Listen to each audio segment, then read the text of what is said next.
for rooms to fill up. Welcome, everybody, to a crazy live stream. This is the Monday Morning Tech Chat Show, live streaming on Periscope, YouTube, and Twitch. Now, you don't have the day wrong. It is the Monday Morning Tech Chat Show, but it is, of course, Tuesday, because yesterday I had crazy high fever. I could barely get out of bed. I was somewhat delirious. I don't remember if I posted anything to social media, which is probably a bad thing, and I should go and check that out. Definitely seeing some stuff coming in from Periscope. James Vincent, Simply Your Device. Hey, guys, thanks for jumping in. Excuse me. And you're going to have to deal with my slightly froggy voice because the show must go on. And we've got some really fun things to talk about just to get our weeks started off, even though your week is probably already started off. James, I am feeling a little bit better. I'm still not 100%, obviously. And whenever I get really bad sick, like crazy things happen to my biology. So it's been all about comfort food and comfort clothes. Just a fun fact. This is my old Nokia shirt. I did a Nokia event for the C7 way back in the day, and they actually took our old Twitter handles and stitched them into our shirts. So this is like one of my, I need to feel comfy and safe and everything. And so I wrapped this shirt up, and that's how I do it. So, we got to get some house cleaning out of the way. There are a bunch of things happening, even though I'm super slow. Some really exciting things are going on right now. First of all, the old phone challenge. I'm going to go into a screen share right here. So Erica Griffin set up this channel, the Tech Challenge channel. So I want to click on this right here. I'm going to mute it just so that I'm not listening to it. But Erica Griffin set this up, and this is the first challenge that she's put up for this specific channel. So she is spearheading this, and she invited a bunch of us to participate, and I'm super stoked to be participating with someone as accomplished as Erica Griffin. And so to kick things off, the first challenge she wanted to do was an old phone challenge. Could you use an older smartphone for several days? And so she's using the Galaxy Note, and there are a crew of really awesome producers who are going to participate. Not just me. I mean, like, I'm cool, but there are a bunch of other people that are probably just as cool, if not cooler. And so Erica's doing the Galaxy Note. Jason Lewis from Painfully Honest Tech is on board. Demir Frank at Nimbug on Twitter. He's an amazing reviewer. Definitely want to check out his challenge too. I think he's doing the OnePlus. TK Bay is on board. Board at Work said he was going to jump in, so hopefully we'll see some stuff there. That's me. We don't need to keep watching me. So actually, I look way better there. So we'll keep watching me right there. This is what I normally look like. From Joel J, tea is a good remedy to sickness. I've been drinking so much tea. And from August Erlinson on YouTube, Erica is certainly a great reviewer, very skilled and informed. She has one of my favorite review styles, where you know she's taken her time to really use the gadget, and you know that she's got some really awesome commentary to add. And she doesn't seem to be afraid of doing some really long videos. James Vincent, I used my HTC One M7 at the start of the year for a while. The One M7 is always fun to revisit, but mine unfortunately has that purple camera bug, unfortunately, the purple haze.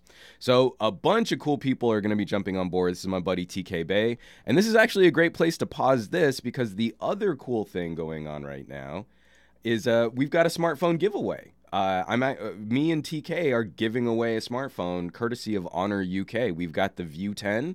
It looks like it's going to be a pretty phenomenal OnePlus killer, you know, somewhere in that $500 price point, top of the line chipset, really great specs, really great features. And I've been a big fan of Honor design since the Honor 8. And so what's hilarious is I went from one image of TK right to another. This is my video for the giveaway. And this is an international giveaway. Anyone can participate. The only thing we're not going to cover are any additional fees or taxes for importing to your country of choice. But check it out. I'll have another link after this video publishes. Unfortunately, I can't figure out how to preset on my live streams for all of the links and stuff that we're going to be talking about. So this is the Honor View 10. And like I said, I'll have a link that you guys can check out. But it is an international giveaway. Anyone who wants to participate can participate. And I want to thank the folks over at Honor UK for hooking us up with a cool phone. So Excuse me. And that's another one. So me and TK Bay, check out his channel. TK Bay's YouTube channel is really solid.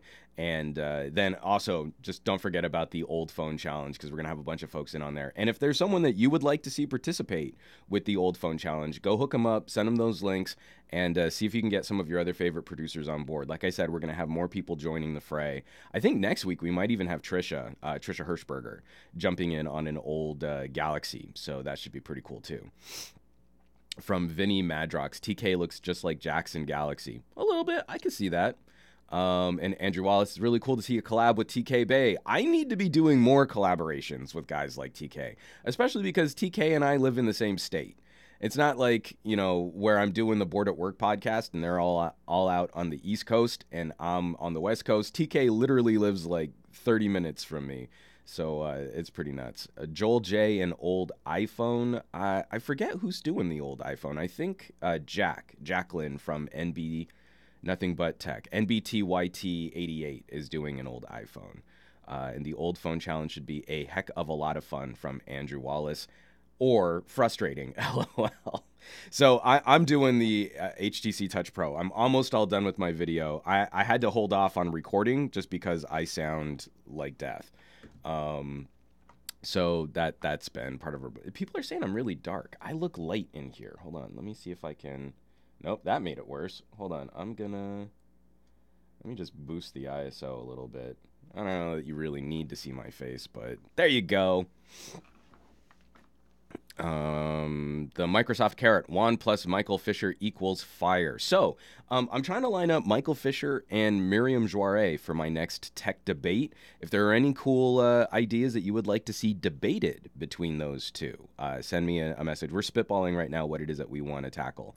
From Ari Kawasara, I'm still using a OnePlus X. Does that count as an old phone? I think it could. So yeah, definitely. And Andrew Wallace, Josh Vergara should join the challenge with an old BlackBerry. Well, yeah, because every phone he gets, he tries to turn into an old BlackBerry with the BlackBerry launcher that he likes to put on. And from Cigar, when will the results of the giveaway come? The giveaway is going to run through the end of the week. So you have till the end of the week to try and get yourself into the contest for an Honor View 10. And hopefully I'll have an Honor View 10 to kind of play with. I'm really curious to see how the camera works because if I recall, it doesn't have OIS. So I want to put that through its paces. So that's the housekeeping. Honor View 10 contest, old phone challenge. We've got a bunch of news stories since the last time we spoke last week, and I kind of want to get into the discussion here. A lot of politics. So I'm going to kick off instead with a really cool science story. Let's see. Let me cue this up here. A really cool science story that just passed my eye. We can now store light as sound, and it's a game changer for computing. It took me a little while to kind of figure out what it was that they meant, but essentially, we're talking about a much better buffer for our computing systems in transferring information. So obviously you've got like fiber optic light-based communications, but at some point that light signal needs to be converted and buffered before your computer can interact with it. And so we've got like a little video right here. I've got to remember to mute stuff. So this is the way that they're sort of, you know, showing us how light and information are sort of interacting right now and how that stuff can pulse. And one of these things that the researchers are working on is a better way to buffer, store, and release information. So moving from photons, apparently, when we're working on the inside of one of these systems, instead of immediately converting to zeros and ones that our computer can read, buffering as audio, buffering as sound can work better for capturing that data signal and storing it before the computer can process it, which is really stinking cool. Again, an application of scientific research and information storage and transmission that I never would have assumed. And again, being the audio guy that I am, I just love seeing these kinds of stories come up on science channels. Again, audio is cool. And if you're not into audio, you're a nerd. The other thing I wanted to shout out right at the top of the show here, this is a tweet that came in from TA9480. And I've been really vocal complaining about notches. I think notches are the worst. I think they are a cancer on design, and I think they're almost always implemented poorly. I think of the phones that have been currently released with some sort of cutout, Essential did it better than Apple, but Xiaomi did it better than anyone else. And so this is a concept that TA sent over where we start using notches as digital or modular bezel space. So the user could determine, do you want this sort of all iPhone 10 little cutout at the top? Do you want it just to be a consistent strip where you could have your notifications and the notch blends into a dark space and you can border the screen more of in like a 16 by 9 or 2 by 1 aspect ratio? Do you want to round those corners off, sort of like a Galaxy or an LG? And then do you want to make them asymmetrical, where you can customize, how much bottom bezel and then open up the top, or any combination therein? So this is one of those things that I think people are assuming we might see from Android P. From August Erlinson, what Xiaomi phone are you referring to that did the notch right? Well, it's not that they did the notch. It's the Mi Mix 2, which has just the teeny little corner cut out for the camera, if you can see my mouse cursor right there, where instead of having some big wonky unibrow that splits up the screen, they offset the camera to the corner, and then it only really shifts the time and your notifications off to the side, and it's far less disruptive to the overall screen. So this is something that I've been complaining about for Apple, is don't tell me that this is usable screen space. Don't make the UI consider this functional screen when not all games and certainly very little media is coded to not get interrupted by this notch. You full screen video on an iPhone and it's a really ugly, distracting thing that sticks out into the screen. I've said it before and I'll say it again. I think Steve Jobs was right in that the phone should get out of the way of the services that you're trying to use. And the main way that we use services on a phone is by interacting with a glowing rectangle, a screen that we look at this content on. So it's not acceptable, IMO, to cut into that experience just to beef up the webcam. A beefier webcam doesn't sell me on a phone. A rich multimedia experience, I think, is more important to more people as compared to how often folks are likely to use that selfie camera. So if we have any way to kind of get around that, if those little bat ears on the iPhone 10 that wing against the unibrow weren't functional UI space and were only there for icons and signal strength and your battery indicator, that would be fine. That would be great. But the fact that the user has to kind of tweak, oh, well, I don't really have, what is it? It's a 20 by 9 aspect ratio display on the iPhone 10. I don't really have that. Apple just wanted to put those numbers out there because they sounded more impressive. Instead, what I really have is closer to a 19 by 9 or an 18 by 9, something like that. So I'll take a periscope selfie camera any day over a notch, from Andrew Wallace. From Shari Abdul Rahman. Sorry. Oh, Shari. Sorry, my chat is really, really small when I use this group chat. Juan Bagnell. Only problem with glowing rectangle is that we are now having 20 different phones that look similar. Yeah, this is the same thing that I mentioned before. And again, I've mentioned this before on a number of other podcasts. Companies are looking at what Apple did and just copying it, not looking at what's really going to be a successful strategy for launching a new phone. And phones have become so commoditized that, the phone market, the phone is such a commodity that these outlets are looking for any reason they can to apply or affix some kind of value.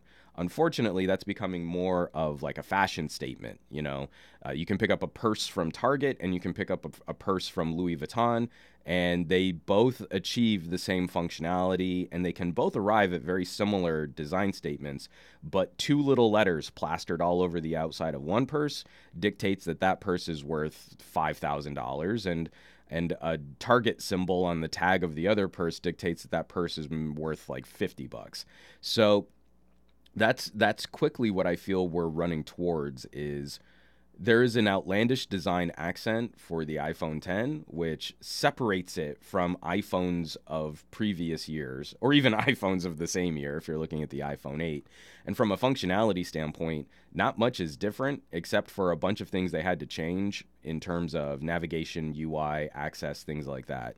So that's not an encouraging commentary for the future of smartphone computing. I've gotten several messages actually from people who have picked up Galaxy S9s, and it is a better phone than the Galaxy S8. But is it so much better that if you had a Galaxy S8 that it would be worth the upgrade? And a lot of people are having difficulties answering that question outside of a couple key features, things like the camera's a little nicer. So that's the kind of thing I'm worried about. Is we're at a point right now where no company wants to be first with new tech. If you're first with new technology, you will be savaged in the market. You will be there will be an echo chamber of tech nerds who will slam you for not having a finished product. No one wants to experiment. No one wants to participate, and consumers are increasingly gun shy of jumping on to new tech. It takes losing in the market for around 3 or 4 years of constant updates before consumers will start to take you seriously. But we're also at the precipice of moving on to the next phase of mobile computing. If it's smart glasses, if it's better audio assistance, like if we can turn Google Assistant into something like the interface from the movie Her, that Scarlett Johansson AI movie, then we'll be making progress. We'll actually have moved the needle on improving the relationship that we have with technology. Because right now, just giving me more screen is cool. That is pretty design, but more screen doesn't solve the core fundamental issues of interacting with tech on a daily basis. And I still feel that, excuse me, a completely bezel-less phone is a more fragile device. So we're actually making the lifestyle problems of mobile technology worse, not better. These things are less impact resistant. They're less drop resistant. If they're less drop resistant, then they're definitely not going to be water resistant, as a number of times that you're going to worry about water resistance, it's going to be immediately after you drop your phone. So it's just a disappointing, not disappointing, it's just, I think we're running into a fairly stale era of smartphone design. Did you see John Oliver's riff on Google Glass's failure in his cryptocurrency episode? I have not. I haven't seen that one yet. I'm going to have to check that out. Because again, Google Glass was a perfect example of just being too early and then putting your product into the wrong people's hands. Adam Wells, what do you think of current Android devices on Oreo that are Project Treble enabled? Current Android devices. Well, I'm hoping that we do actually see better support. Google strong-armed Treble. It's why we saw a number of phones launch at the end of 2017 still running Nougat instead of Oreo. And it was because of some of the requirements that Google put on for devices launching with Android 8 and mandating some kind of Treble support. So I hope that means that we'll see better software support moving forward. There's no guarantee there. But, a couple companies are trying to step up. LG's been making some noise about offering better support. BlackBerry's been pretty decent for the key one. So little glimmers of hope here and there. It's the big boys, though, that I'm really more concerned about, whether or not we'll see consistent updates from Samsung. Because they seem to have found this really comfy niche for themselves where they don't really get on software support for their older phones until their newer phones are out. So the best way to get software support for a Galaxy is just buy the new Galaxy, and then you'll have the new operating system. And that's completely untenable. That's a terrible state of affairs for a phone that costs as much as a Galaxy does. I don't want to get too much into bummers. I was putting this one out there as this would be a better example of how to do, some sort of bezel space. Because again, even if you're making it a digital bezel, there are so many ergonomic considerations. I don't like reaching the absolute bottom edge of a phone because that's slippery, and these things are tall and skinny and hard to use. Here, I'm gonna try and take my case off of my my V30. And even just having this little bit of a chin. I just turned my camera on. That's not what I wanted to do. Even just having a little bit of a chin on the back, on the bottom of the phone. Of course, I'm doing this live, so of course the phone wants to lock up. This is not a good advertisement, LG. All right.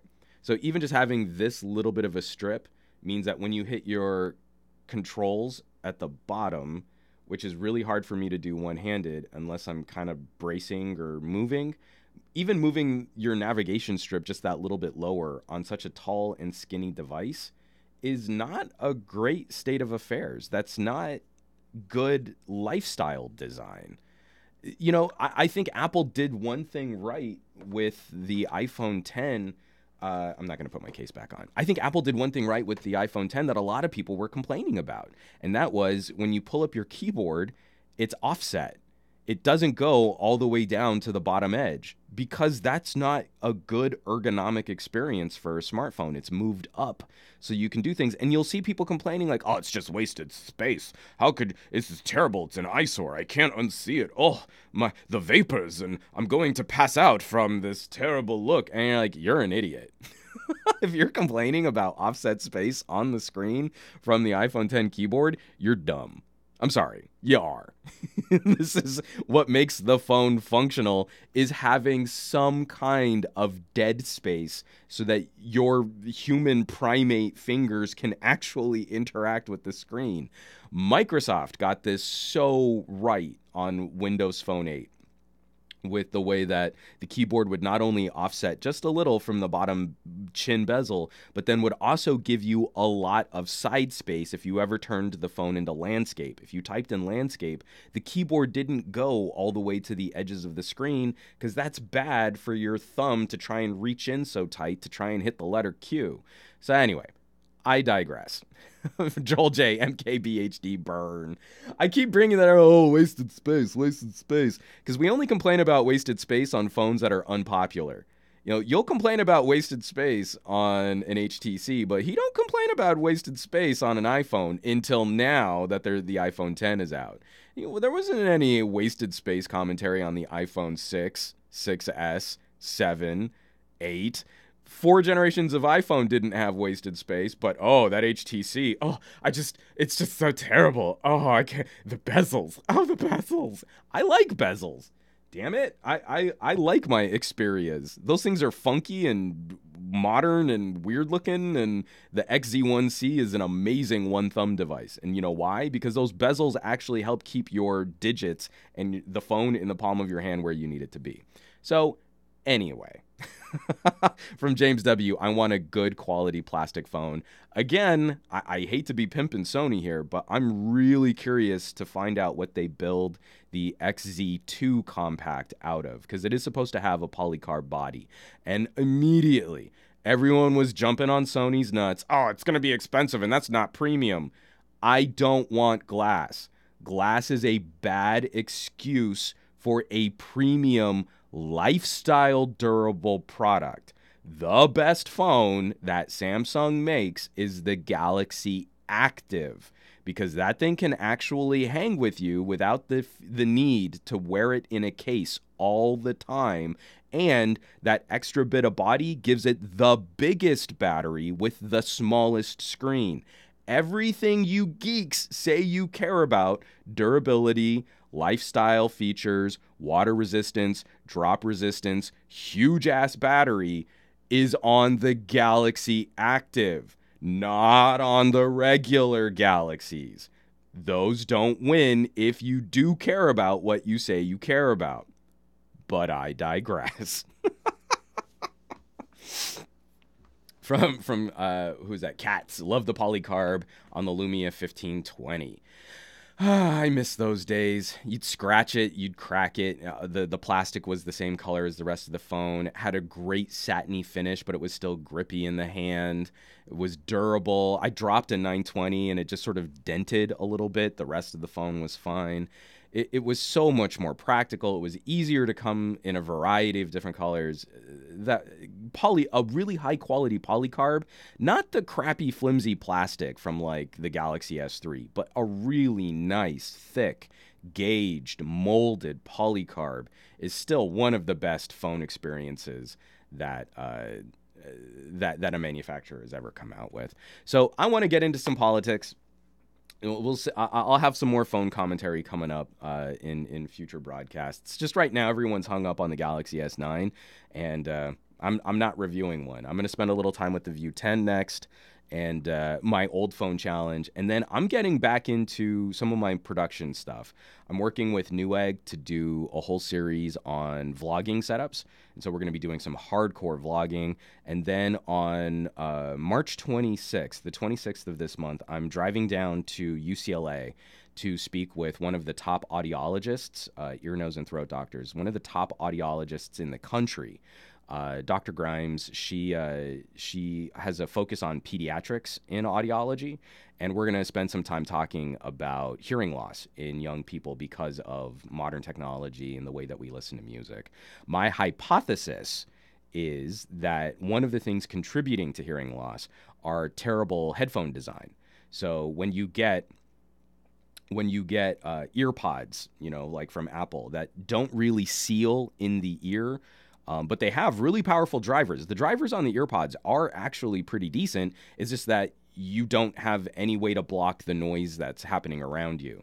That's my hypothesis. That is what's one of the factors contributing to hearing loss in young people. So that'll be a really fun conversation coming up in a couple weeks that I'll be able to broadcast. And again, like I said, Newegg, we're also going to be doing some more pro and semi-pro, like mobile journalism, that hashtag mojo coming out soon. From James Vincent, everyone's on the S9 right now. I'm bored watching those videos. Again, I think there's a saturation point. I think there is a point where there's only so many different ways you can say the S9 is a better version of the S8. That Samsung's iterative design makes perfect sense, but it only makes sense in the cycles that you're swapping phones. And I think we need to really acknowledge that the tech community and the tech commentary is no longer built on education. When I first got into reviewing tech, it was to help consumers sort of sort out what was going on in smartphone and mobile computing design. There were a lot of questions, and so you felt like you were really contributing to a discussion where you were answering questions for people. Now, tech commentary is more about reinforcing the decision that someone has already made. So if you say something critical of Samsung, you get death threats. I still do to this day. If you say something critical of Apple, people will rush to your video to tell you that they are over people criticizing Apple and that they're happy with the product they purchased and that everyone else needs to get on with it. Again, I want that to sink in. They're over people being critical of Apple, but they have to rush out and comment on videos where people are being critical of Apple. That's where we're at. So people have already made their choice. I think those teams have been well built. Like you're not really changing the discussion. You're not really changing minds. If I come out with an amazing review on a product like a Moto G5, that might be the exact right fit for someone who owns a more expensive phone. Like maybe they're only covering the basics and maybe they want killer battery life and they want a nice looking phone, but they don't really care about aesthetics that much. But they walked into a carrier store and they had a Galaxy S8 shoved in their face. Well, that's more expensive on their bill. They're spending way more money to not get that kind of use out of a product. And I want you to think about the people in your circle of family and friends who rock top of the line iPhones, top of the line Galaxies. How many of them are really getting $600, $700, $800, $900 worth of use out of that gadget? Maybe that person would have been happy with an iPhone SE. Maybe that other person would have been happy with, some sort of high-end mid-ranger. Maybe a OnePlus or, a Moto or some other device that didn't offer all of the bells and whistles, but they aren't using the bells and whistles on a Galaxy. Someone's calling me, like, on the phone. Who uses their phone as a phone anymore? So anyway, like I said, I've already rambled on quite a bit, and what I want to do is cover just a couple quick political stories that kind of popped up on my radar. A little net neutrality heavy, and I had a question from someone else. Is this going to be mostly American politics? Well, I'm in the middle of American politics. I live in America. But one of the things that I think is important about joining this conversation on things like broadband access and net neutrality are the reason why I get passionate about this is because I feel it's a discussion that everyone needs to be having with their own local, municipal, and regional governments, because a lot of people, a lot of countries are focused on what the United States is going to be doing.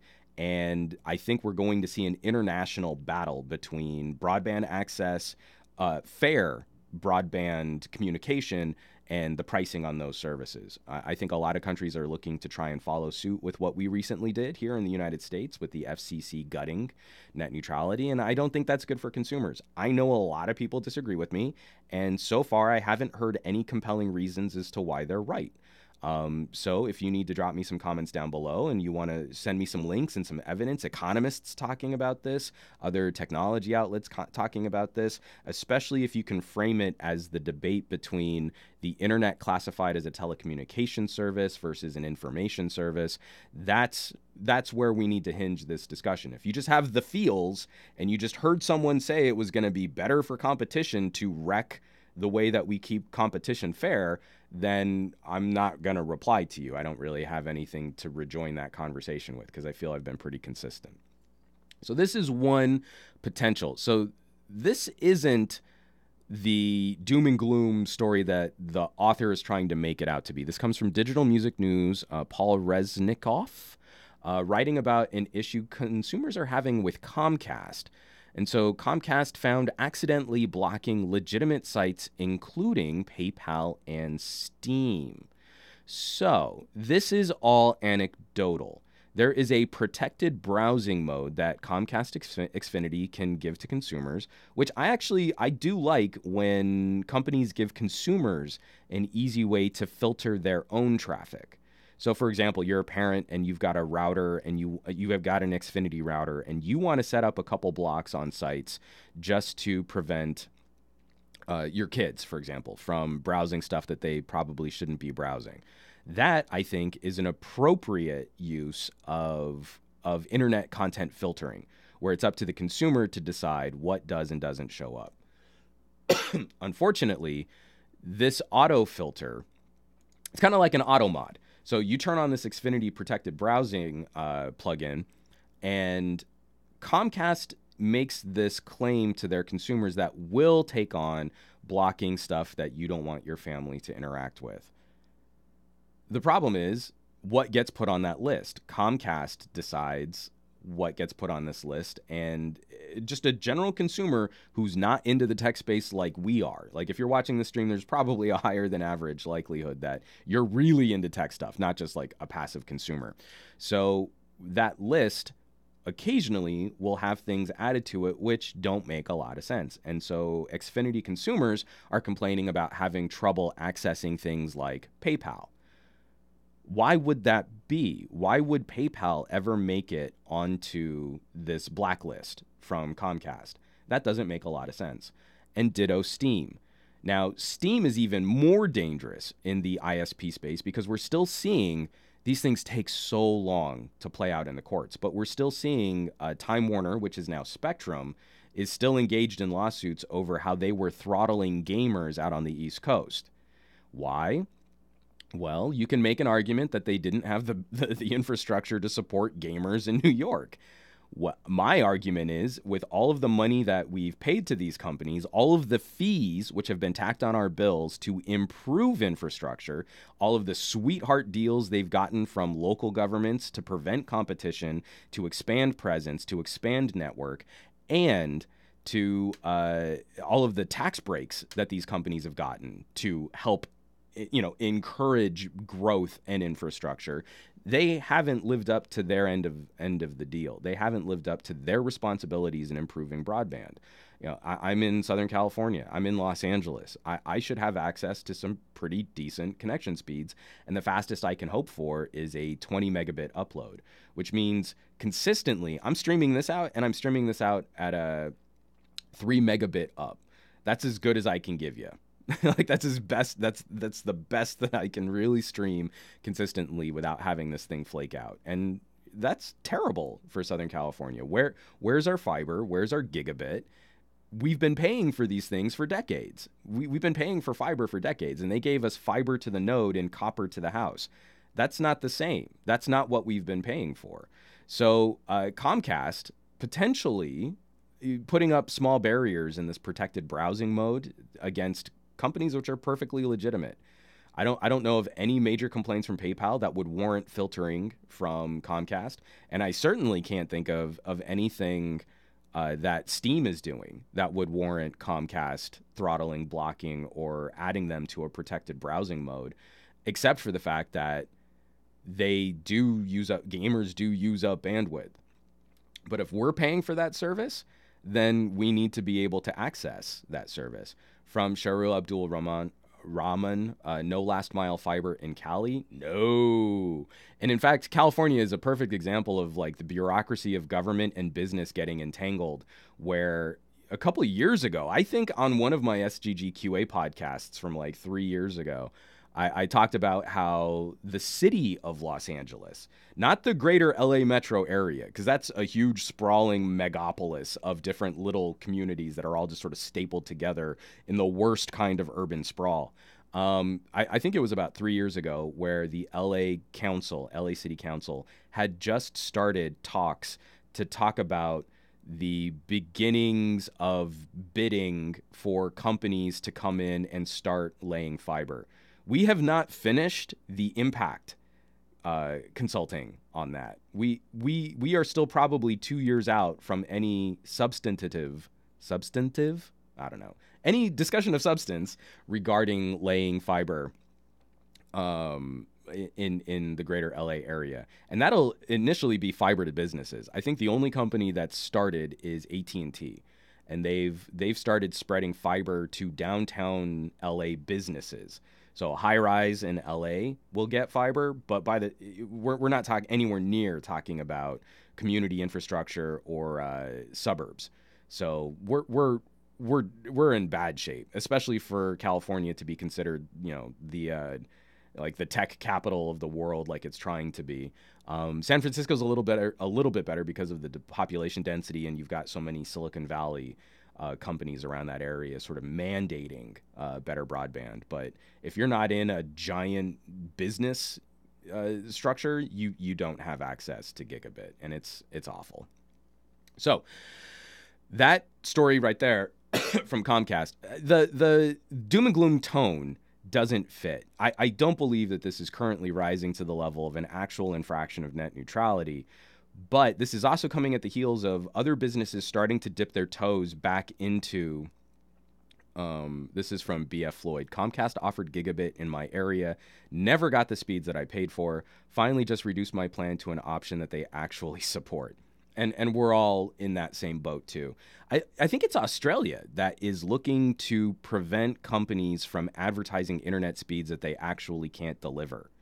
And so like, right now, I pay for 300 megabits down, 20 megabits up, but I don't often get a sustained 20 megabits up. I only get that 20 meg running a speed test. So Spectrum sees that I'm running a speed test, opens up the pipe, I get that big number, but then when I actually go to use a sustained upload, I'm probably at best able to land about half of what I'm supposedly paying for.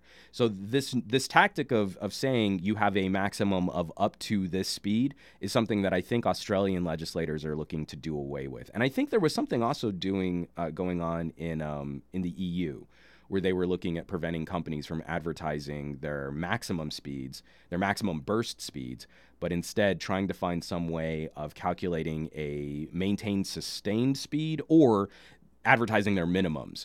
Like, so if you pay for €100 a month, you have a minimum guaranteed speed of this. And then that's where they would have to draw their bills and create their advertising.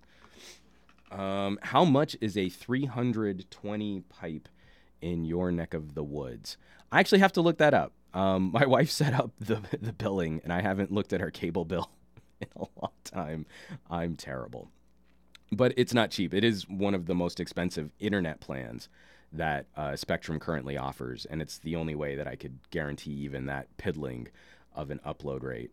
But getting back to the net neutrality fears, it's these little dipping their toes in the waters things that get very upsetting. the other story that I didn't talk about a couple weeks ago that I should have was AT&T is sneaking back into sponsored data.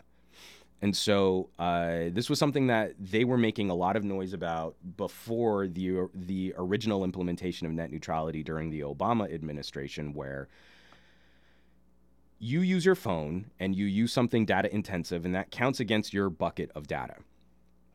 So a lot of consumers are still on these metered data plans. So AT&T's solution was, instead of making it consumer unpopular to make consumers pay for different services, like, oh, if you pay an extra $5 a month, you could have all of the social media you can eat that won't count against your data. Or if you pay $20 extra a month, you could have all of the video streaming and audio streaming that won't count against your data.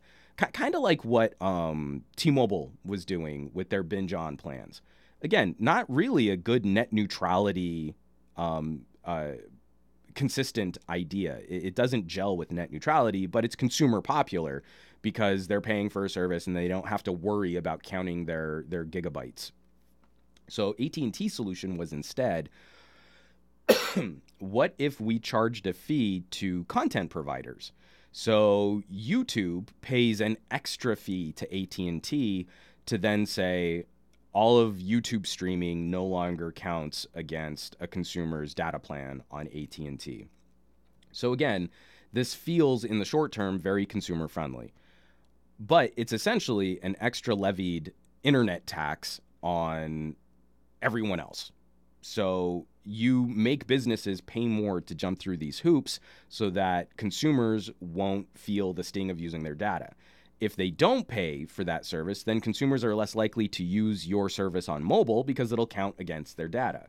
And I'm sure they'll eventually build in little pop-ups like, oh, you're on a website that doesn't have sponsored browsing, so this will count against your bucket of data. Well, where do you think all of those costs eventually go? For any type of subscription-based service, like say you've got a Netflix and Netflix wants to pay for sponsored data and that those fees start racking up, well, that's the lobster pot effect of then those costs eventually get passed down into the subscribers and their rates go up. So you end up paying more for a Netflix over time. So that's a bummer. That's a bad solution, and that's another reason why having some kind of general regulation and protection over this market to prevent that kind of predatory business practice would be a good thing. And that's what brings us into our next story, where just because the federal government has gutted net neutrality, we're starting to see some action at the state and local level. This is from Common Dreams. Again, not the best news source, but they do actually have the cities right listed.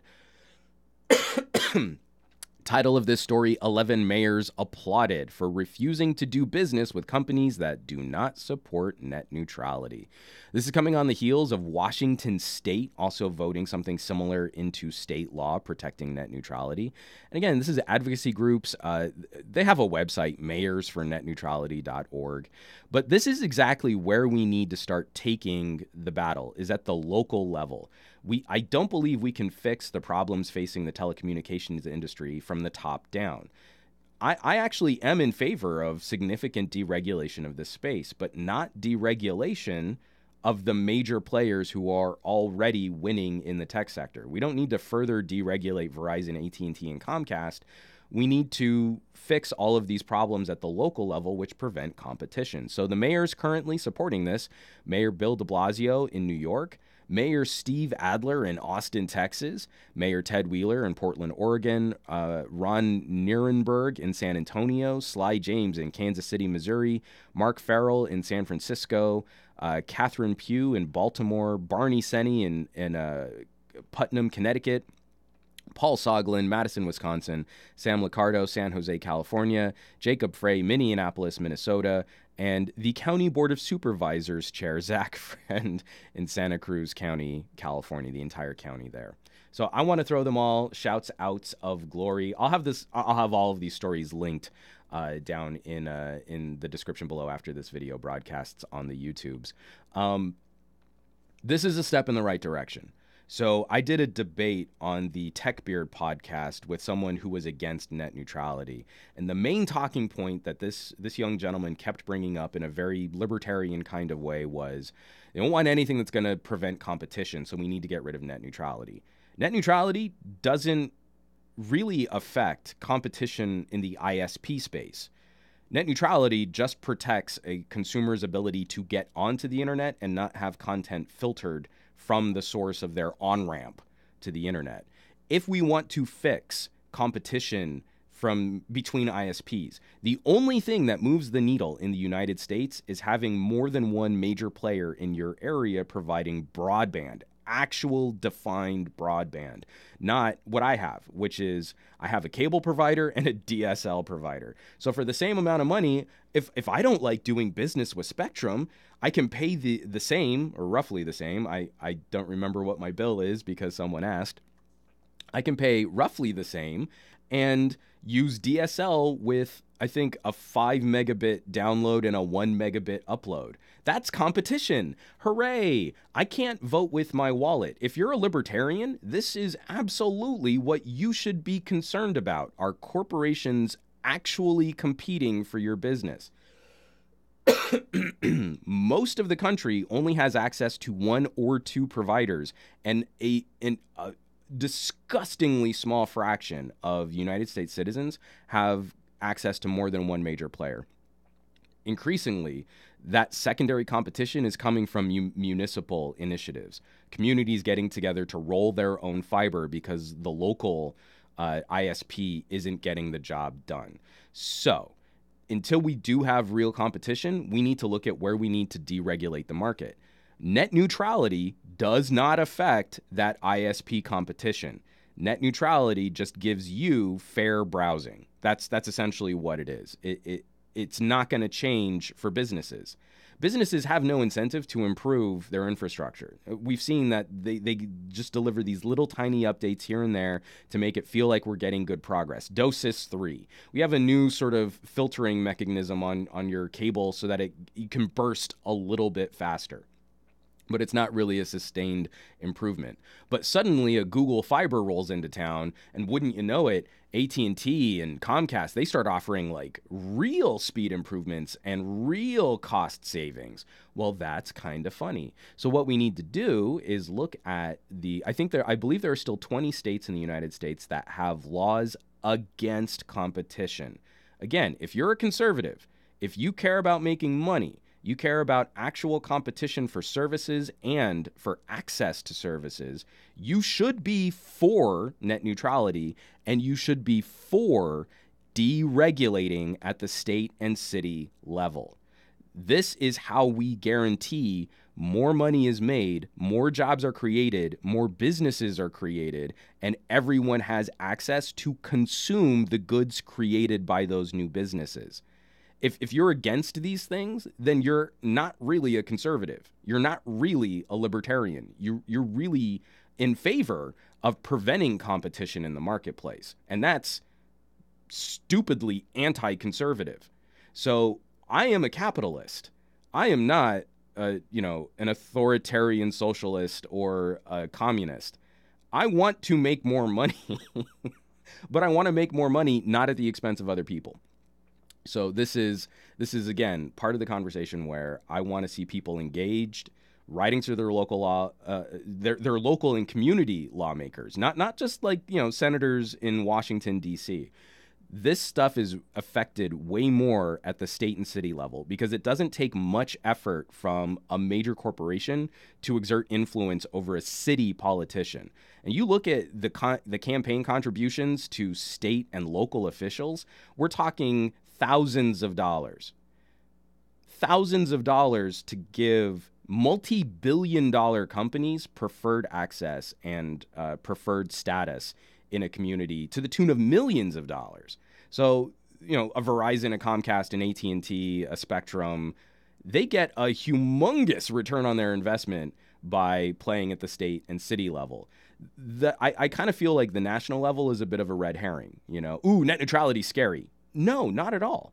It's whether or not you can prevent competition at the state and city level. And that's what these companies have done an amazing job of preventing. So this is not a liberal problem. This is not a conservative problem. This is all of us. We should all have reasons why we care about making sure we can compete. Because if you can't get other businesses to compete, then the only other solution is to do a municipal, is to do a taxpayer-funded initiative. If taxpayers fund that, then I think they're going to see right away that having your cable bill go through the power company, if you look up Chattanooga, Tennessee, Chattanooga is the birthplace of citizens creating their own broadband. They do it faster. They roll it out to everybody. They don't have restrictions in Chattanooga on whether or not you can or can't get this service. But Tennessee blocked it from expanding outside of Chattanooga. So it's a sad state of affairs. And to go along with that story, so with all of those mayors jumping on board, we also see that the FCC, the Trump FCC, is getting sued for granting favors to massive media conglomerates like Sinclair. Sad trombone. Wah, wah. In an effort to stop the GOP-controlled Federal Communications Commission from gutting regulations aimed at preventing major corporations from dominating local media, a coalition of advocacy groups filed a lawsuit on Friday. So this is another story. Again, Common Dreams just kept popping up in my Reddit feed. I don't necessarily think that they're always the best source for stuff like this, but this is kind of going back to... This isn't actually necessarily a net neutrality story, but it's going into media ownership, where while we were yelling and writing and protesting against the removal of net neutrality, what we saw here in the background was, I think it was a law that was, might not have been a law. I should have read up on this one a little bit more, but somewhere in the 1940s, there was an FCC regulation put in place sort of protecting the number of outlets that a communications company could own in a certain area: newspaper, radio, TV, etc. And so that quietly got pushed to the side during the net neutrality debate. So companies can now own more media in a given location, in a given area, and they can also occupy more streams of distribution. And in a digital space, that's kind of even scarier, because let's say you pick up a radio station and you pick up a local newspaper. Well, that also feeds into the digital discussion, because every radio station and every newspaper also has a website. So all of this content distribution being under the ownership of one single media entity nationwide is not necessarily a good play. Again, if you're a conservative, if you're a libertarian, you care about competition in the market, and allowing companies to wholesale buy up as many media outlets as possible prevents competition. In fact, it annihilates competition. And so right now we're seeing other lawsuits going up. And it's not too surprising in this sort of era of regulatory capture. This administration seems to be really adept at putting individuals in charge of commissions and in charge of regulation that are, those individuals are wholly against that regulatory agency. So, you know, the FCC Chairman Ajit Pai, is very much against regulating the internet. So he's a perfect fit for the FCC. Same thing with an individual like, I can't remember, in charge of the EPA, has been very much against putting any kind of burden on corporations to protect our environment, our water, our air, our national parks, etc. And so regulatory capture is a very real threat to the resources that we have to manage. You know, there will be times when we might have to dig or drill or frack or do things which might be short-term damaging to the environment. I don't think anyone has the illusion that that's still not a potential, but there's no real new money coming up in that space. The new money is being generated in green tech, in more renewable energies. Crazy, insane profits going on in Texas right now with wind energy. Solar is finally, I think, finding its footing. Electric vehicles are creating a new market for battery creation that will hopefully produce a new economy here in the United States. So to go back and try and crowbar oil and coal in the United States right now is a bad play. It's a dumb long-term business solution, especially when you look at corporations like Shell. Like Shell had very little investment in renewable energies, and I think recently, it was a couple months ago, just wholesale bought up like a dozen companies to increase or improve their infrastructure in green tech. That was a bit more of a tangent than I expected to take. But again, regulatory capture, looking at this FCC lawsuit, and watching the stuff play out in the courts is going to be very tiresome, and it's going to take a long time. And it's disappointing because by the time we get any kind of answer on the states that are suing the FCC over net neutrality, the attorneys general that are suing the FCC over net neutrality, the organizations which are suing the FCC over the sort of preferred treatment to major outlets like Sinclair, will have moved on to another outrage point or another debate point, something else that's terrible that's going on in the political stage. Two quick stories that I want to cover. From Cheryl, the current administration is like reloading an old Windows restore file, but they didn't know the file is a bit corrupted here and there. I mean, we keep having to learn that it doesn't work. I don't understand why this commentary seems to resonate so much with people, especially with the people that it seems to hurt the most. This flavor of conservative politics doesn't work. It doesn't. We've been proving this since the Margaret Thatcher, Ronald Reagan era of trickle-down economics, George Herbert Walker Bush calling it voodoo economics. It's not sustainable. It only works for very short bursts of extracting wealth and delivering it to the top players in a given industry or in a given era. So then we have to have these major corrective issues. And how do they get corrected? They get corrected on the backs of the working middle class. And it sucks because it makes me sound like I should be wearing a beret and fighting for communism, but that's not what I want. I want a healthy capitalist marketplace for the exchange of ideas with light regulations just to give us some basic consumer protections. Not, do I want to see our administration deliver a $1.5 trillion, tax break, which the majority of it is going to go to people that are already doing phenomenally well.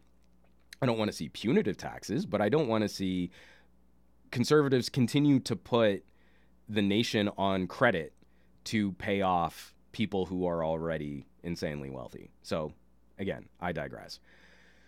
I don't know how much longer my voice can hold out, so we got to get through these last two stories quick. The White House meeting on video game violence was bizarre and unproductive. So Trump tweeted a while back that, after all these school shootings, we really have to look at what kids are watching on the internet and video games because media violence is what's to blame. And this came out of nowhere. The administration decides that they're going to hold a forum on this, and they didn't really announce it to any of the major producers or developers in the video game space to actually talk about this stuff.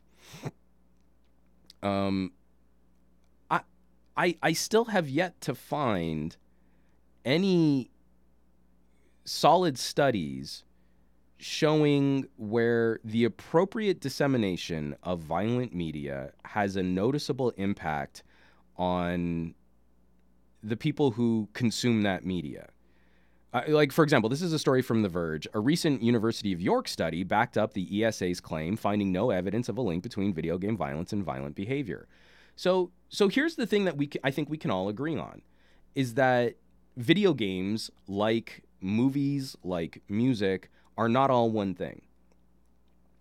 I do believe that we should try to limit adult content being disseminated into the hands of young children. I do feel that there could be some fantasy implications on impressionable minds, but time and time again, we come back to violent images in cinema and violent images in video games not really moving the needle on actual perpetration of violence in our society.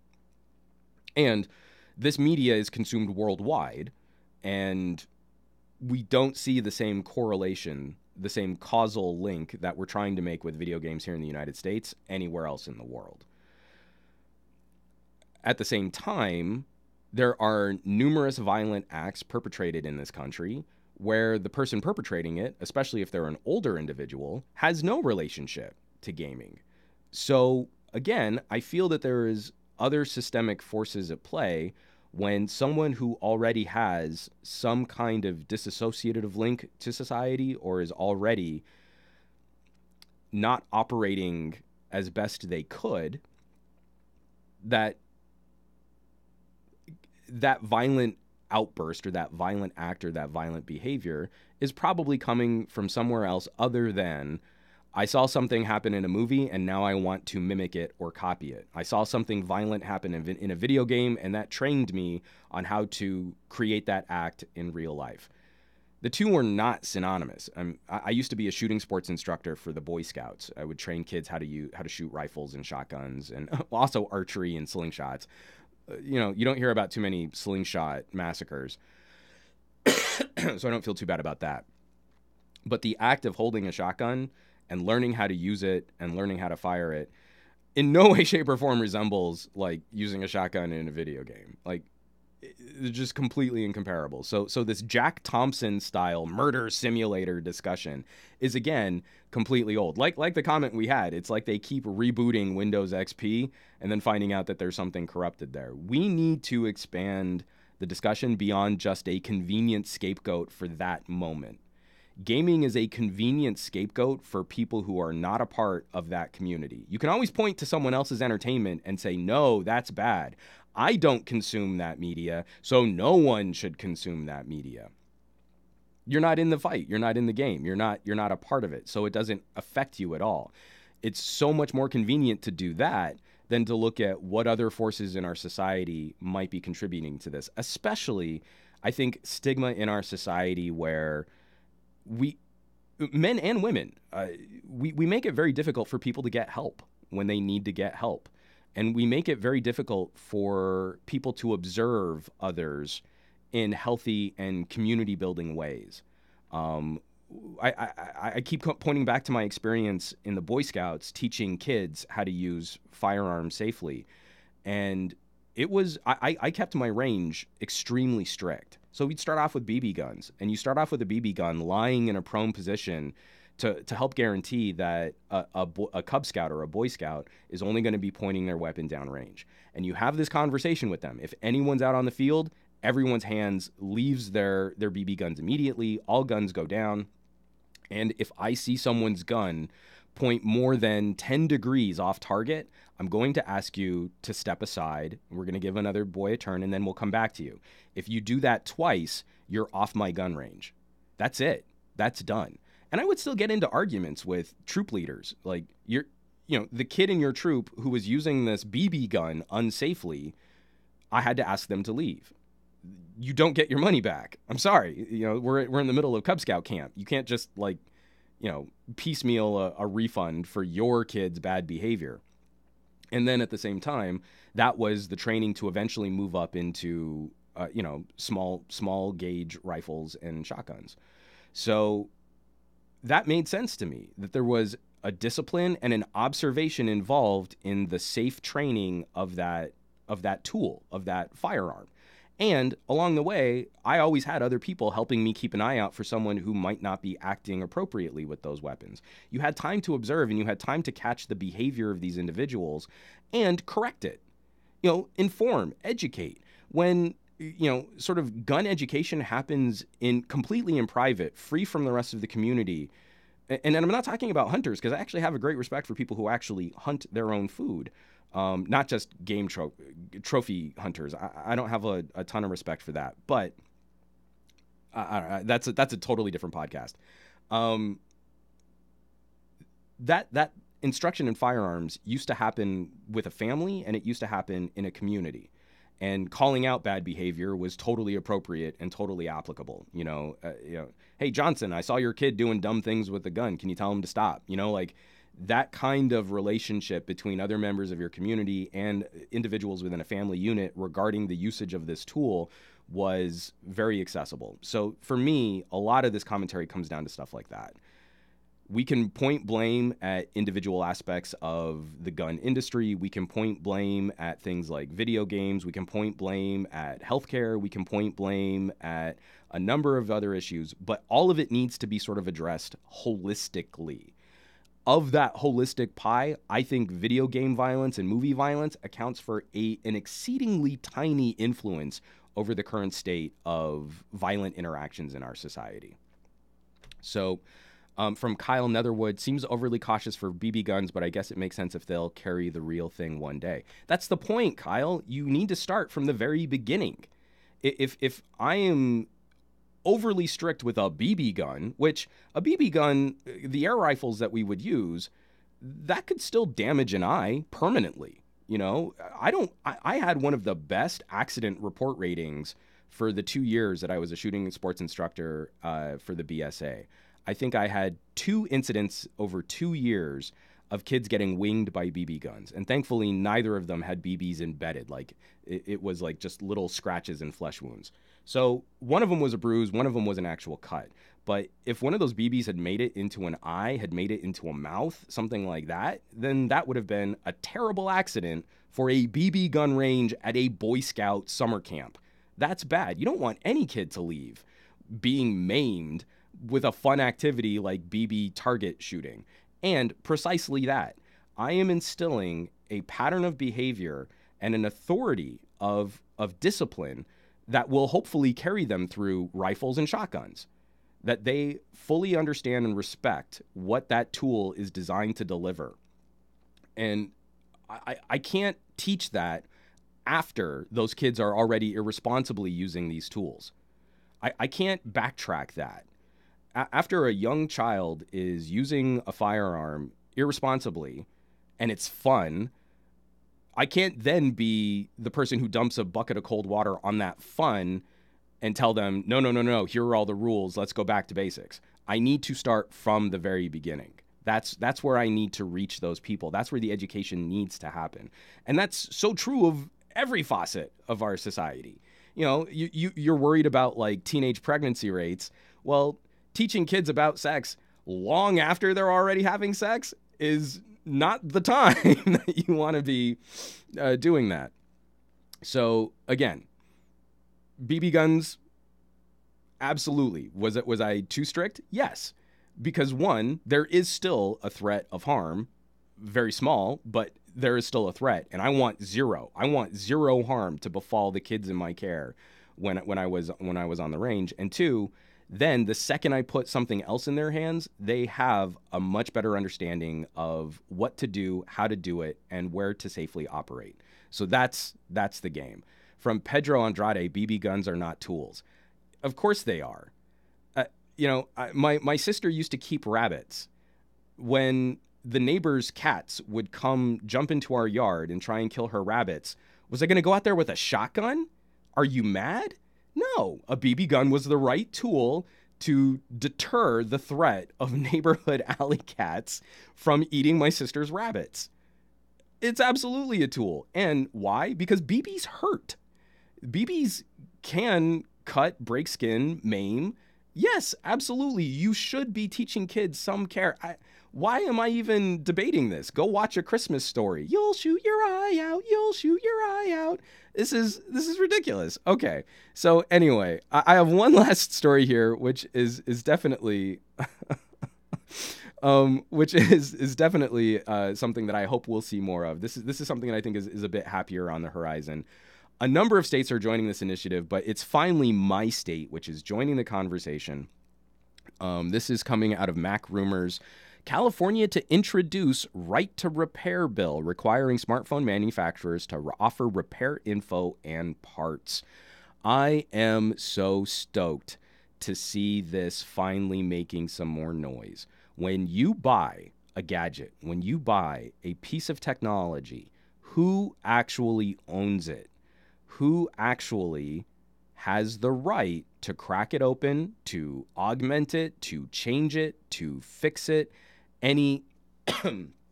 any of the common issues of ownership. For example, like in the farming space, John Deere has these crazy protective patents and trademarks, and it's nearly impossible for anyone to maintenance their farm equipment. We saw that trend really explode with Apple products, where Apple would put up barriers to local, community, family-owned, smaller tech outlets that would repair technology. And then we saw, I want to be careful here because I don't believe it was necessarily punitive, but we did see behavior which punished consumers. So, for example, if you got a component replaced in an iPhone and it wasn't properly security vetted to the newest chipset with that operating system, it would disable certain parts of functionality on the iPhone or completely brick the phone on an update. That is, again, to encourage, it's encouraging with the stick, not with the carrot, but it's to encourage consumers to not seek repairs from smaller community shops. I completely understand that Apple is making an argument about the best possible service from qualified technicians and making sure that consumers aren't getting scammed. But at the same time, again, it also prevents any kind of competition in the space from consumers seeking a rate to repair. Like, I just want to swap out this battery. It costs $100 through the Genius Bar. It'll cost $70 through this shop that's right down my street, and I don't have to send the phone in. They can do it there while I wait. I want to do business with them. Right to repair is going to be a big deal. There's a YouTube channel, Luis Rossmann, and he gets kind of long-winded like I do. Like, he'll start talking about politics and, SJWs and that kind of stuff. But if you actually watch his videos on repair, he's this cranky East Coast shop owner, and he's been very vocal about the pushback from Apple, where communities don't these individuals can no longer get repair guides, schematics from Apple. And so he's kind of taken it upon himself to not only be this sort of resource for people to repair their MacBooks and their iPhones, but then also he points out when the geniuses don't do a good job of repairing that kit. I love watching his videos where it's like, Apple said the problem was this. I cracked open the computer. I saw that this was bad. I had to resolder this capacitor, and now the thing's working totally right. This is from Jonky. I was going to talk about Luis's videos. So glad you watched his videos. He's so insightful. His actual repair guide videos are phenomenal. And that also goes hand in hand. I love watching teardowns from iFixit. I like knowing what's inside my magic box. I like knowing what might prevent me from releasing the magic smoke of my electronics and my gadgets. So this is another one of those initiatives that I really think it's an easy thing to support. It's an easy thing to help people get on board tech, is having just a little bit more ownership over the product that you have. And hopefully through these kinds of initiatives, we can point out companies that don't necessarily do business in the best way possible. Like, if your phone is really glued shut and, battery components and logic board components are held together by sticky tape, is that really a premium product? One of the things I will criticize HTC for, like watching the HTC get cracked open, that was not a well-built phone, not internally. It was really pretty and glossy on the outside, but it felt like there were a number of shortcuts taken for actually assembling the phone on the inside. From Sharil again, has Juan Bagnell and everyone here seen the Strange Parts channel, the dude who made his own iPhone in Shenzhen? I loved that video. Again, pointing out, like, they removed the headphone jack, but everything was still there. You could literally, it was a joke. Someone drilled into an iPhone and like, haha, look, you can still plug in your headphones. And that was a joke. But this guy really went out and did it. Like, got all the parts, built it all, put it all inside, and made an iPhone. Really great stuff. I like watching that kind of initiative. I like watching that kind of enthusiasm, because I think that's increasingly where a number of us are probably going to end up. If you're watching a video like this, if you care about smartphone reviews and tech reviews and gadget reviews, these markets always shift away from features. Look at things like cameras. So for a while there, there was this crazy explosion of point and shoot cameras and enthusiast cameras and high-end consumer cameras and professional cameras. And we just saw this huge landscape. The smartphone did a better job of delivering the majority consumer end of point and shoot photography. It was more convenient. It was always accessible because you always had your phone with you. And the optics were good enough to compete with most low-end point and shoots. So you really had to climb to a mid-range or a higher-end consumer experience before you could unseat what the phone could do. And often that just came down to zoom. Like if you wanted a crazy long zoom, you still need to own a standalone camera because your phone can't contain all of the optics and machinery necessary for a long zoom. The lens is just too big. But what did we see? We saw where the market completely collapsed on the low end, which is fine because a lot of those point and shoot cameras were garbage. But then in the mid and the upper ends, we see this amazing community of enthusiast products now. So DSLRs and mirrorless interchangeable lens camera systems have fallen significantly in price to make up that gap where we used to have the middle range point and shoot cameras, where you can pick up a Canon Rebel for a couple $100 at $100 for a really fast 50mm prime lens and have a phenomenal photography experience at that entry-level DSLR price point. It's great. And that becomes a great companion to your phone. Your phone can do all of the day-to-day point-and-shooty, Instagram-y stuff, and then you have an inexpensive but high-quality option for wanting to push the boundaries on other things too. So I feel we're going to see the smartphone market also divide itself that way too. Last year, we saw little hints of evidence that a company could deliver on a specialist device. If you want a specialist communications device, you've got like the Key One. You want a specialist audio device or multimedia device, you've got a phone like the V30. You want a specialist gaming device, a company like Razer can deliver there. You can have a gamer phone, you know, like there are these little pockets where you could be the king of a niche, a tiny little niche in the community, but you could be the best at it. You can make money on that. So I kind of feel like we're going to see that commoditization force a segment of the phone community to also do the same. The vast majority of people totally going to be fine with an iPhone or a Galaxy. Galaxy is, I still think, the best all-rounder. It might not do every individual thing the best, but it does everything genuinely good. And to the same token, I kind of feel the same way about Apple. That's not exciting to me. I want to see a manufacturer who really knows a demographic, who really knows their niche, execute the best possible version of that solution for that community.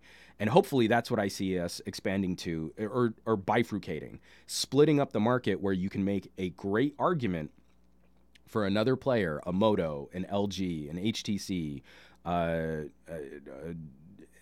a Nokia, for absolutely fulfilling one aspect of this community, and then everyone else can kind of just do whatever they want with the phones that are all generally fine.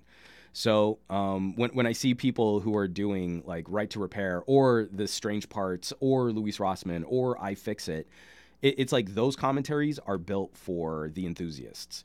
Just like a Sony interchangeable full-frame mirrorless camera is for an enthusiast to a professional grade photographer, I want a phone that's built for enthusiasts with a high price tag to match, but absolutely delivers the claims that it sets out to do. I can't pronounce your name. Sorry, I don't know that script. Dudeming. But the V30 is great. We need more DACs and better speakers and crazy performance on all flagships. I completely agree. The V30 is my daily driver. I absolutely love that thing, and I love plugging headphones into that thing. And I still shoot, if I know I'm going to shoot video from a phone, I know I'm going to take my V30 with me. From Kyle Netherwood, the Nokia 6 2018 or ZTE V9 Star Blade. I've used neither. I'd maybe err towards the Nokia just because I think right now Nokia and HMD are doing a slightly better job of delivering updates. But ZTE's no slouch. I've really enjoyed phones like the Axon. So I got to handle the Blade, but I haven't really used it. And then from Mustafa, do you feel the HTC Ultra is worth it priced at $350? I do not. I don't have anything against HTC. I want HTC to do well, but I pronounced Dudmang Brozovic. Hilarious. I kind of got Dudmang right, but then I saw a whole bunch of other things on Brozovic, so I didn't try that. Sorry, Mustafa, I don't. I think at $350, I don't know what phone I would get for $350, but I worry about the build quality on the U Ultra. Like I said, the U Ultra teardown did not instill me with a lot of confidence for the internals of that gadget. And I just don't know what HTC has to offer its consumers long-term right now on phones that weren't screamingly popular. If you were saying a U11, I'd maybe feel a little bit better about that because that's more of a mainstream product for them. But the U Ultra just didn't really seem to fit in their lineup. It felt like a one-off, and one-offs tend to not get support like the rest of their stablemates. I kind of liken it to a phone like the Flex from LG. The original Flex was such a bizarre one-off phone that I don't really feel it got the same attention, the same support, and I don't think it was built to the same standard as the Flex 2, where the Flex 2, they really tried to make it more of a mainstream addition to their lineup. But I don't think anyone would look at the Flex or the Flex 2 and think that it was anywhere near as mainstream a product as the G4. So I would try and avoid... The reason why you can get it so cheap is because it was kind of a flop. I would be wary of dumping money in any amount of money, even a reduced price on a phone like that. It just, to me, doesn't feel like a safe play. From Ronald Sims, does the Honor V10 have a better camera than the OnePlus 5T? I hope to examine that, and I will actually be returning to an in-depth camera review with the View 10. I'm going to be taking it out into the field, doing the audio and the video tests, and that's going to be on my Patreon page. And from Cheryl, we need more one-offs from manufacturers just to push the design envelope. I agree. But we also have to know that one-offs just don't seem, like, companies don't seem to support them as well, and also one-offs don't instill a lot of consumer loyalty. So too many one-offs, and consumers start to feel like the company is flaky. It's a delicate balance to strike, and what I would like to see is maybe more one-offs, which, like I would love to see the experiment actually play. We heard this news about like LG releasing a V30 with a ceramic back. I would love to see one-offs like that. Like, keep the V30 largely intact. Don't change too much of the underlying tech, but maybe change form factor, or maybe give me an ultra battery version of the V30 where the camera sensor is completely flush with the back and they put in like a 5,000 milliamp hour battery, or, you know, things like that, which shouldn't overly impact support too much. I want to point to the Galaxy Active as being an example of this, but Samsung's already kind of terrible at software support, and the Active just kind of falls even further behind the rest of the Galaxy stable. And from Junkie, do you think we'll ever get another super device like the Galaxy S5? It had everything: IP67, wireless charging, great display, removable battery, headphone jack, top performance of the time. It was just terrible, ugly design, and I do agree with cracking the Galaxy S5 for its build materials, but I don't think we will if we're looking at things like removable batteries. Unfortunately, for flagships and for the discussions on planned obsolescence and encouraging consumers to buy phones sooner, I don't think we're going to see a significant push towards user replaceable batteries again. But what I do hope we'll see is maybe something that's a little bit more like the old Lumias, where when your battery starts to degrade, maybe it only takes 2 or 3 torque screws to pop out the screen, get to the battery, replace it yourself, and then get back on with your life. That to me could be an acceptable compromise if we can find ways of maintaining water resistance and seals and all that. Otherwise, I kind of feel the water resistance discussion is entirely occupied by devices that have built-in batteries. I don't think we're gonna walk back from that. Let me take one more question here. From my Project 13, I've been using my Nexus 6 for the last week to see how it compares to the latest and greatest in everyday use. And I'll tell you this, I can live without the latest. Increasingly, I think savvier consumers, the more rational consumers, are going to find that the 2 to 3 year old phone is still hanging in there just fine. And I do think that there is a good faith argument to be made for lower power mid-rangers. We did this debate a while back on premium mid-rangers versus year-old flagships. And I think most people were siding with get the year-old flagship. But I do believe that there is something to be said for using a lower power chipset. Depending on your usage, and for a lot of people out there, they are not maximizing the full use of a Qualcomm 835. They're not going to touch the full horsepower of a Qualcomm 845. But that's the phone they get excited by when they walk into a carrier store and it's thrust in their face with this huge, layout, and that's what's on the show floor. Versus getting a phone with like a Qualcomm 630. You still have 4K video recording. You still have, decent performance. The phone probably twitches or stutters just a little bit more than that Qualcomm 845, but the Qualcomm 830, the Qualcomm 630 versus the 845 with similar battery capacities, the 630 is going to trash the 845 for battery consumption. So that's an actual benefit. That's a tangible improvement that someone could point to. So I think we can, from Cheryl, maybe that can be the topic for a Mr. Mobile and Tank Girl debate. Can you live with a mid-ranger in 2018, looking at screen, battery, processing, camera, etc.? I'll float that. That actually could be a fun debate for the two of them to engage in. Funnily, I think they would probably both be on the same side, so I'll have to see if one of them feels strongly enough about debating the opposite side. Okay, one last question. Wesley Vanderroosen, do you recommend getting a secondary specialty phone like a BlackBerry or a Cat with that thermal sensor? I think, if you really want to maximize your investment, having some kind of weekender phone that you don't mind busting up, sort of an entry-level device or a mid-range device, I used to rock that combo all the time, and I still kind of do. So my V30 is my daily driver, but I love taking my Xperia Compact out for just sort of little jaunts. It's a screaming fast little phone. It's priced sort of in that premium mid-range category. Camera's decent enough for a snapshot, even though I absolutely hate Sony's camera app. And then for travel, I'll always whip out my Key One. I love the battery life, and I like having a messaging-focused device in my hands whenever I'm traveling. So, folks, I'm going to wrap up this live stream. I actually talked a lot longer than I thought I was going to, and thankfully my voice pretty much held out for the entire time. And just want to do those recaps. Definitely be on the lookout for the old phone challenge videos, Erica Griffin's channel. I'll have links below this video when this video publishes. Definitely check out the View 10 giveaway that I'm doing with TK Bay, courtesy of Honor UK. 2 thumbs up, massive shout out of glory for Honor UK, hooking us up with a View 10. I almost said a V10, different phone. View 10, which this is an international giveaway. You definitely want to be in the running for that because that's going to be really awesome. I think it's going to be a great phone. And my last little shout out, my last little plug, please go check out the Reddit community, R Glowing Rectangles.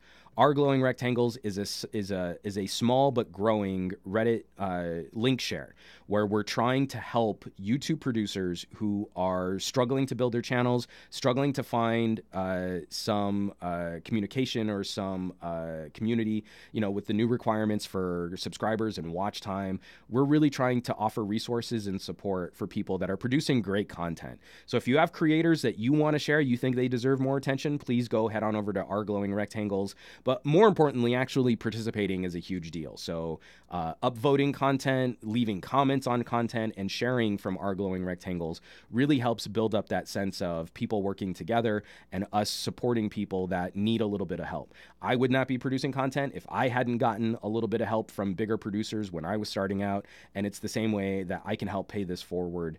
Our Glowing Rectangles, I think we've got some amazing stuff up there and videos that you probably wouldn't have seen if you had left it up to YouTube for sharing and SEO and search optimization. You wouldn't find these people the same way. YouTube is not helping people find new content. They're only supporting people who are already established. go subscribe, go upvote, go link, go share, go comment, and we'll be back next week, hopefully actually on Monday for the Monday morning tech chat with some new fun stories, all of the news of this week and over the weekend. Hopefully you won't be so politics heavy, but I definitely look forward to some of the comments that I'm going to be getting from people out there who are more rational and who disagree with me, because those are the fun conversations. If you're just going to be a jerk, I'm just going to mute your comments and you won't even know, and no one will ever have to hear from you ever again. So don't be a jerk.